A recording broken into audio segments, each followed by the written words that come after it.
भौतिक घटना।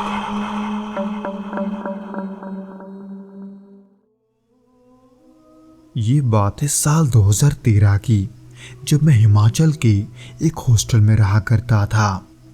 हमारा जो हॉस्टल था वो गांव से थोड़ा बाहर जंगल से सटा हुआ था, जिसके वजह से हॉस्टल के नियम बड़े ही सख्त थे।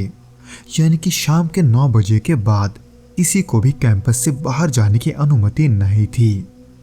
मेरे रूम में मेरे अलावा 2 और लड़के रहते थे और बगल के कमरे में भी 4 और लड़के, जिन्होंने हमारे तरह ही कई सारे अजीब घटनाओं का सामना किया था। हालांकि दिखने में तो वो हॉस्टल बिल्कुल ठीक ठाक था। उसे देखकर कोई ये नहीं कह सकता था कि वहाँ कुछ ऐसा भी हो सकता है। जिसकी शुरुआत हुई थी कुत्तों के भौंकने से। पता नहीं क्यों हर रात 12 से 2 बजे के बीच हमारे कमरे की खिड़की के पास बहुत सारे कुत्ते आकर भौंकने लगते थे, खास करके हमारी खिड़कियों की तरफ देखते हुए, जैसे वहां कुछ मौजूद हो। हालांकि पहले तो हमने इसे नजरअंदाज किया, लेकिन जब ये सब हर रोज होने लगा तब हम इससे परेशान होकर खिड़की के पास कुछ कंकड़ पत्थर रखने लगे थे, ताकि जब कुत्ते भौंके तो हम उन्हें भगा सके। पर पता नहीं क्यों जब भी वो कुत्ते भौंकने आते थे, पूरे कमरे में एक अजीब सा ठंडक फैल जाता था। इसी बीच मेरा एक रूममेट एक दिन अचानक रात के 3 बजे बाथरूम जाने के लिए उठा। पर जैसे वो बाथरूम जाने के लिए आगे बढ़ा, उसने कमरे के अंधेरे में किसी को घूमते हुए देखा, जिसके साथ ही उसे कमरे में एक अजीब सा बदबू भी आ रहा था। हालांकि वो स्वभाव से थोड़ा शांत होने की वजह से उसने इसका कोई प्रतिक्रिया नहीं दिया, बल्कि वो चिल्लाने के बजाय उस व्यक्ति की हरकतों को चुपचाप देख रहा था। उसने देखा कि वो आदमी लगभग कुछ मिनटों तक कमरे में यहाँ वहाँ घूम रहा था, मानो वो किसी चीज की तलाश में हो। फिर अचानक वो आदमी बालकनी की ओर बढ़ा और बिना किसी आवाज के वहां से नीचे कूद गया। यानी कि जब वो नीचे कूदा तब किसी भी तरह का आवाज नहीं आया था, जो कि हमें उसकी अगली सुबह तब पता चला, जब हमारे दोस्त ने इन सब के बारे में हमें ये सब बताया। हालांकि ये सब सुनकर हमारे रोंगटे खड़े हो गए थे, लेकिन हमें ये भी लग रहा था कि शायद से वो हमें डराने के लिए ये सब कह रहा है। पर ऐसा नहीं था।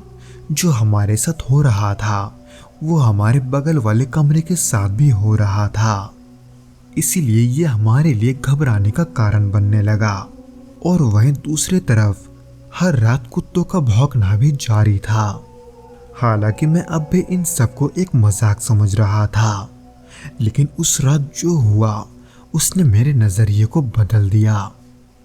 दरअसल रात को जब मैं सो रहा था तब अचानक से मुझे चादर के अंदर से ऐसा महसूस हुआ कि कोई मेरा हाथ पकड़ रहा है। उस समय तक मेरी भी नींद टूट चुकी थी।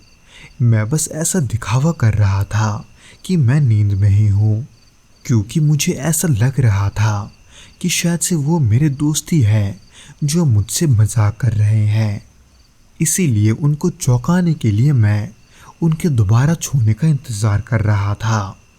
और जब ऐसा हुआ तब मैं उल्टा उसका ही हाथ पकड़कर झटके से उठ खड़ा हुआ, ताकि मैं ये देख सकूं कि वो कौन है। पर वहां कोई नहीं था।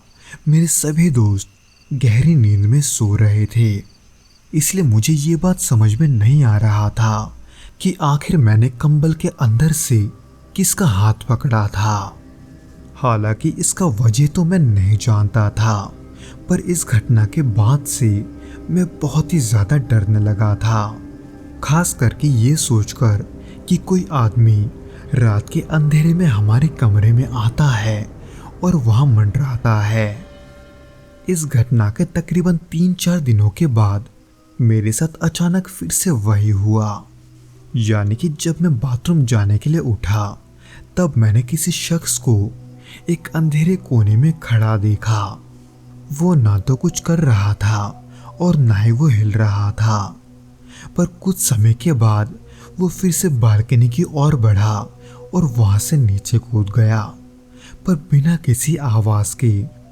हालांकि उसके पीछे पीछे मैं भी बालकनी की ओर गया तो था, लेकिन मैंने वहां ना तो किसी को गिरते देखा और ना ही किसी को गिरते सुना। ये सभी घटनाएं हमारे लिए जीना बहुत ही मुश्किल कर रही थी, पर उस वक्त हमारे पास इतना भी पैसा नहीं था कि हम दूसरे हॉस्टल में जा सके, जिसके वजह से हमें इस हादसे के बाद भी कई महीनों तक कई सारी अजीबोगरीब चीजें दिखते रहे, जिसमें कभी कभार तो ऐसा भी होता था कि हमारे कमरे का सामान अक्सर बिखरा हुआ मिलता था, और जब भी हम कमरे में आकर ऐसा देखते थे तब हमें कमरे में एक अजीब सा गंध महसूस होता था।